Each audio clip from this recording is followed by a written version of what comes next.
Analogy between mean free time arguments and the preceding problem. Consider a gas of such density that the mean free time of a molecule is tau. Focus attention on a particular molecule at any instant of time. Part A, what is the mean time traveled by this molecule before it starts its next collision? So that's the time between collisions. So that is by definition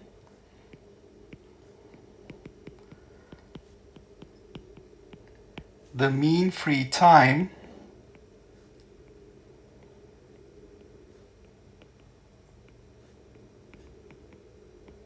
tau is the mean time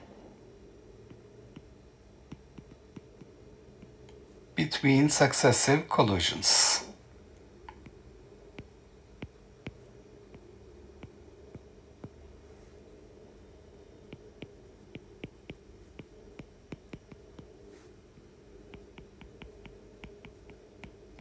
Now part B, what is the mean time traveled by this molecule since it suffered its preceding collision? Well, we have symmetry in time, so due to symmetry in time, which is referred to as time reversal symmetry,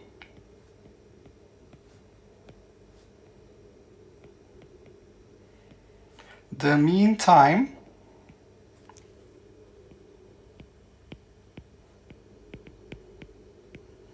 elapsed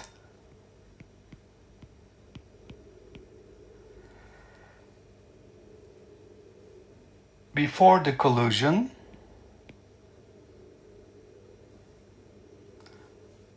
or let's say after the preceding collision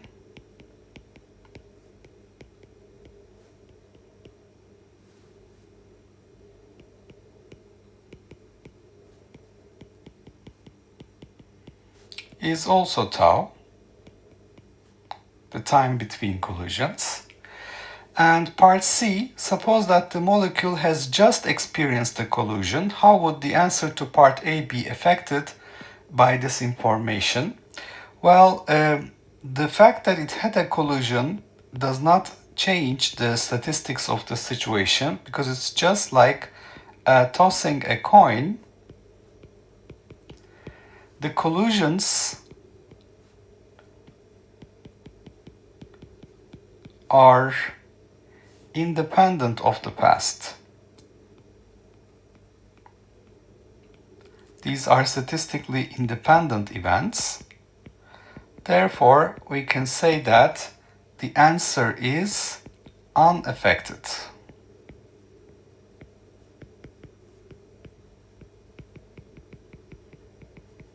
Okay, so to summarize, we're looking at the analogy between mean free time arguments and the preceding problem. We're considering a gas of such density that the mean free time of a molecule is tau, and we focus on one particular molecule at any instant in time. The mean time traveled by this molecule before it suffers its next collision is by definition the mean free time. The mean time traveled before after it suffered its preceding collision is also tau by definition, and the fact that it just had a collision or it didn't have a collision has no effect on the answer because the collision events are statistically independent.